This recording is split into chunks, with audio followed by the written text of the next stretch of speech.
Have you ever wondered if the money in your wallet could become worthless overnight? It sounds like a scene from a disaster movie, but it's a real historical event that has happened before, and some say the warning signs are flashing again. Today, we're diving deep into one of history's most terrifying economic collapses, the Weimar Republic, to uncover timeless lessons that can help you protect your wallet from the looming threat of hyperinflation. This isn't just a history lesson. It's a financial survival guide for the uncertain times we live in. So, what exactly is hyperinflation? It's not just prices going up a little. Imagine the cost of a loaf of bread doubling every single day. That's hyperinflation. It's a rapid, out-of-control spiral where currency loses its value at a breathtaking pace, destroying savings and shattering economies. And the most textbook example of this nightmare scenario happened in Germany in the early 1920s. Let's set the stage. After World War I, Germany was on its knees. The Treaty of Versailles imposed massive war reparations, essentially a debt so large it was impossible to pay. To try and meet these obligations and fund its own recovery, the German government, known as the Weimar Republic, did something that sounds eerily familiar. They started printing money. Lots of it. At first, it seemed like a solution. The economy got a temporary boost, and unemployment fell.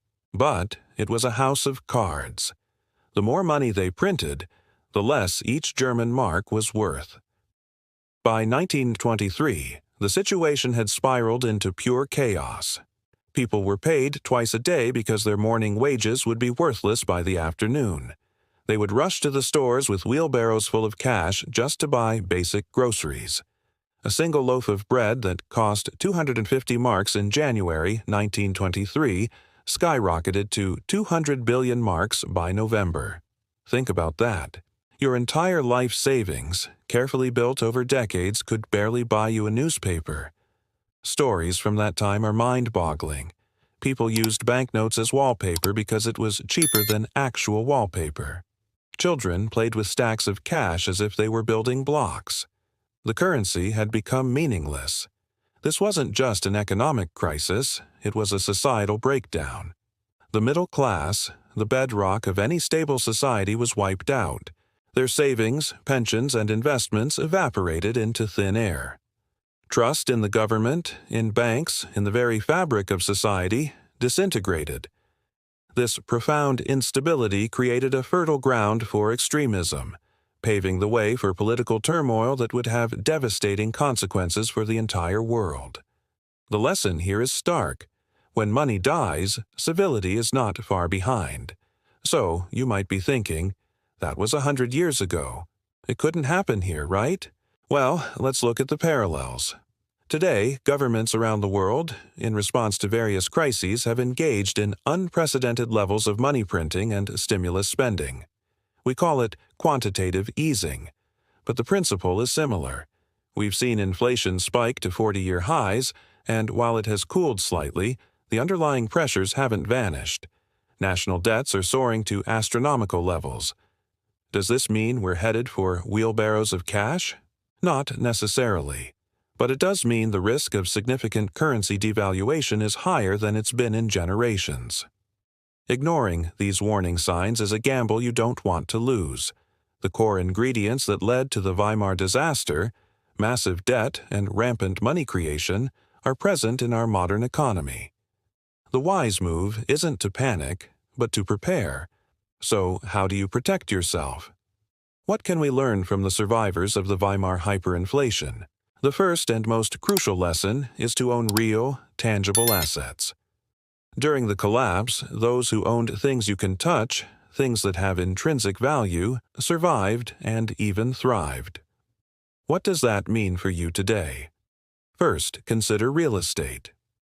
Owning your own home or an investment property provides a physical asset that tends to hold its value or even appreciate during inflationary periods. It provides shelter, and its value isn't tied directly to the whims of a currency. Next, let's talk about precious metals like gold and silver. For thousands of years, gold has been the ultimate store of value. It's the anti-dollar. When currencies falter, gold's value often soars. It's a form of financial insurance.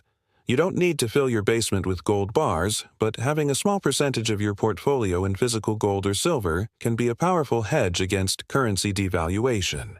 In Weimar Germany, a single gold coin could buy a house that would have cost trillions of worthless paper marks. Another key lesson is the importance of diversification, not just across different stocks and bonds, but across different currencies and countries. Don't keep all your eggs in one basket, especially if that basket is a single currency. Exploring international investments or holding a small amount of a stable foreign currency can offer a layer of protection if your home currency starts to wobble.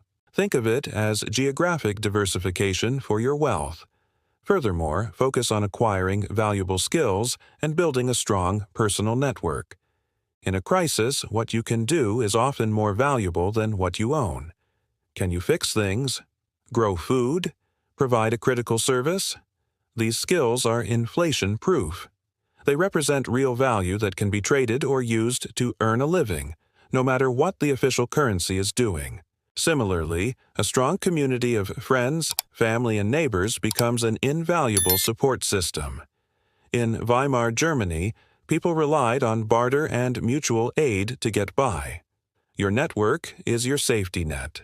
Let's also talk about debt. During hyperinflation, debt denominated in the collapsing currency can be a strange advantage, as it becomes incredibly easy to pay off. However, taking on new debt, especially variable rate debt, is extremely risky. The lesson here is to be strategic. Reducing high-interest consumer debt now is a smart move to increase your financial resilience. Being debt-free, especially on depreciating assets, gives you freedom and flexibility. Finally, and perhaps most importantly, is the lesson of mindset. Don't panic, but don't be complacent either. Stay informed, understand the economic landscape, and take proactive steps. The people who saw the writing on the wall in the early days of the Weimar Republic and acted by converting their paper money into tangible assets were the ones who protected their families' futures. History rarely repeats itself exactly, but it often rhymes. The economic storm clouds we see today might just be passing, or they could be the leading edge of a major tempest. Preparing for the worst while hoping for the best is the only prudent path forward. By understanding the harrowing story of the Weimar Republic, we're not just looking at the past, we're getting a glimpse into a possible future and, more importantly, a clear roadmap on how to navigate it. Own real assets, diversify your wealth, build valuable skills, and stay informed. These aren't just tips for surviving hyperinflation. They're principles for building robust, lasting wealth in any economic climate. Thank you so much for joining me on this deep dive into one of history's most important financial lessons. If you found this information valuable and thought-provoking, please give this video a thumbs up and subscribe to the channel for more content that helps you navigate our complex world. Hit that notification bell so you don't miss our next video. Stay safe, stay prepared, and I'll see you next time.